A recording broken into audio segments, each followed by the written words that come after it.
When I started babysitting, the parents gave me a horrifying set of rules. I thought I hit the jackpot when a rich family paid me $200 to babysit their child for a night. I never could have guessed this would have led to my life being ruined forever. The children were extremely well behaved and everything went smoothly the first night. The young couple must have thought that I had done a good job because word spread quickly around the rich neighborhood that I was a great babysitter choice. This was perfect for me. Most of the families around here pay way better than where I live since they all come from a long line of wealthy families, but I was always suspicious about some of the families.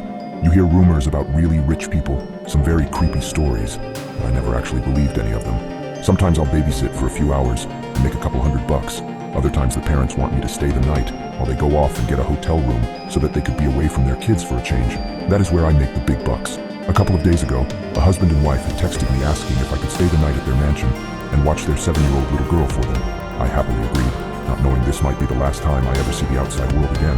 When the day finally came, I drove my beat-up Jeep Wrangler to the edge of the rich neighborhood and made my way up this private driveway that I had never noticed before because the entrance was hidden back amongst the trees that surround the entire north side of town. I drove up this steep, winding driveway for what seemed like 10 minutes before I finally saw the house come into view. Out of all the houses I've babysat at, this was hands down the most gorgeous one I've ever seen. I hoped I would get some good money for this. I got out of my car and made my way up to the front porch, where I knocked on this gigantic wooden door. A few seconds later, a beautiful woman in her mid-30s answered and introduced herself as Mrs. Collins. She called her husband down, and shortly after an extremely handsome man, also in his 30s, came walking down the grand stairway, holding an adorable little girl in his arms. The couple seemed very anxious to leave, and even though they were both gorgeous people, I could tell that underneath all of their beauty, they were both extremely tired and haggard from having to keep up with their 7-year-old. They were obviously very excited about having an entire night to themselves, and couldn't wait to get out of there as fast as they could. Before Mr. and Mrs. Collins left, however, Mrs. Collins handed me several pieces of paper and told me that she had written down a couple of instructions for me to follow throughout the night. She stressed to me how important it was to follow her instructions, and I assured her that I'd give them a look. I waved to the pretty young couple as they made their way down the driveway in their expensive Mercedes, and then closed the door behind me. I gave the instructions a quick once-over before folding the papers and stuffing them into my back pocket. I'll look at them later, I told myself. How stupid I was to do that. Mr. and Mrs. Collins' daughter Samantha was a very nice young girl who warmed up to me almost immediately, or so I thought. We had spent the next few hours playing games and watching TV. After we finished our 5th episode of Teen Titans Go, I noticed that it was getting late and asked Samantha what her bedtime was. She shrugged, not really giving me an answer, which is when I remembered Mrs. Collins' instructions. I pulled out the folded pieces of paper and scanned through them very quickly when I saw the words, "Samantha needs to be in bed before 8 p.m. I checked the time to find that it was almost 7:45. "Well, it looks like your bedtime is right now," I said, lift Samantha up off the couch so I could get her ready. She brushed her teeth and I tucked her into her California king-sized mattress. I told her goodnight and was leaving her room when she said something that stopped me in my tracks. "Don't forget to lock my door before you leave," she said. I stopped walking and turned back around toward her, confused. "What do you mean, don't forget to lock your door?" I asked. "Why would I need to lock your door? What if you have to go to the bathroom in the middle of the night?" She looked at me innocently and shrugged her shoulders again.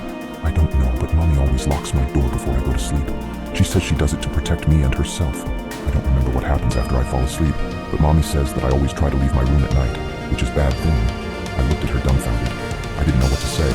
What sort of parents would lock their child in their room at night? "Mommy told me that she would leave instructions for you to follow, and locking my door is one of them," she said. I had forgotten to read the rules. "Oh, okay, Samantha, I'll lock your door." "Good. Good night, sweetheart," I stammered. She gave me a big smile and rolled over in her bed. I closed her door and noticed that there was a latch drilled into the door frame that would allow someone to lock it from the outside.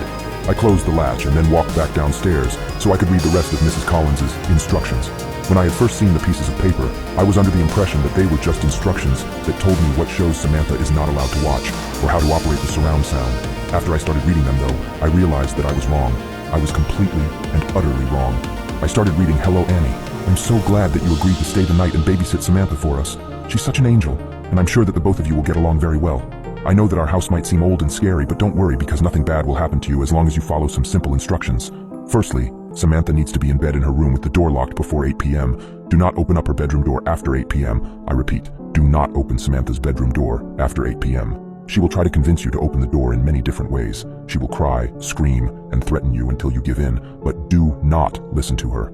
She can't hurt you as long as the door is closed." At this point, I was confused. Why would I leave her locked in there if she was screaming and crying to let her out? Something horribly wrong was going on here, but I continued reading.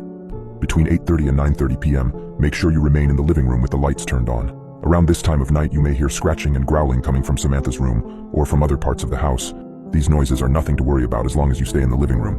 Watch some TV to pass the time. We have a lot of movies to choose from. After 9:30, do not venture into any dark areas of the house. I would recommend that you turn on as many lights as you can before 9:30 so that you don't accidentally trap yourself. You might also happen to see a pair of yellow cat eyes looking at you through the darkness every once in a while. Do not stare at them for more than 30 seconds. These rules were getting more effed up by the second. I started sweating, my body feeling glued to the floor as I read over the strict but extremely terrifying rules that were put in place. Why had I agreed to take this job? At around 10 p.m., it might begin to sound like there are several people walking around in the basement downstairs. Do not worry, because as long as you stay out of the basement, they cannot get to you. I know it sounds unlikely, but around this time you will begin to feel an overwhelming urge to walk down into the basement. If this happens, go into the kitchen and drink a cold glass of milk. This usually helps. The urge will most likely pass after about 10 minutes, but if the urge is still there after 10 minutes and you don't think that you will be able to stop yourself from walking into the basement, then call either me or Mr. Collins, and we'll tell you what to do. Now this next part is very important. You will be sleeping in our guest room upstairs for the night. Before you go to bed, make sure that you leave a plate outside your bedroom door with a piece of raw steak on it. You can find the raw steak in our refrigerator, and leave a glass of milk next to the plate as well. And that's about it. Final rule, don't eat meat after 8 o'clock. They might see it as a threat and will most likely attack you. P.S. Throughout the night you might hear a dog whimpering from somewhere off inside the house. We don't have a dog, so don't go looking for it. I hadn't realized what I had gotten myself into. Right as I had finished reading the rules, it was 8:31, and the growling noises just started. It sounded like they were coming from every room in the effing house. My hands were shaking as I reread the instructions, the realization of what I was dealing with sinking in. I was trapped in a house with something that was far from normal. The growling noises were getting louder and seemed to be coming from every room. I forced myself to calm down, taking deep breaths. I had to follow the rules no matter how bizarre they were. Over the next few hours, things only got stranger and more terrifying. The growling turned into scratching, and sometimes I would hear what sounded like a soft whimpering, like a dog. But I remembered Mrs. Collins's postscript. They didn't have a dog. I stayed in the living room, keeping the lights on as instructed, and waited. The urge to go down to the basement was strong, but I fought against it, going into the kitchen and gulping down glasses of milk.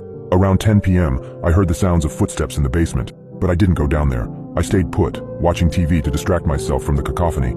It was during one of these distractions that I noticed a different piece of paper on the coffee table, a sheet that had been tucked away under a magazine. It was a diet plan for Samantha, written in Mrs. Collins's neat handwriting. My heart skipped a beat as I read through it. It was a weekly meal plan, but it wasn't the usual fare you'd feed a 7-year-old. Liver on Monday, kidneys on Wednesday, heart on Friday. It was a diet composed of human organs. My stomach churned as the horrifying truth hit me. Samantha wasn't just some ordinary child. She was something else. As the realization dawned on me, I heard a loud crash from upstairs. It sounded like a door being broken down. The noise was followed by the soft padding of feet on the staircase. Samantha. I could hear her humming a lullaby as she descended, her voice echoing through the eerily silent house. My heart pounded in my chest as I stood rooted to the spot, my mind racing. I thought back to Mrs. Collins's instructions, her insistence that I follow them exactly, but it was too late for that now. I had made a terrible mistake, and now I was about to pay the price. I could hear Samantha getting closer, her humming growing louder. It was then that I realized the horrifying truth. I wasn't here to babysit Samantha. I was here to feed her. I was the meal.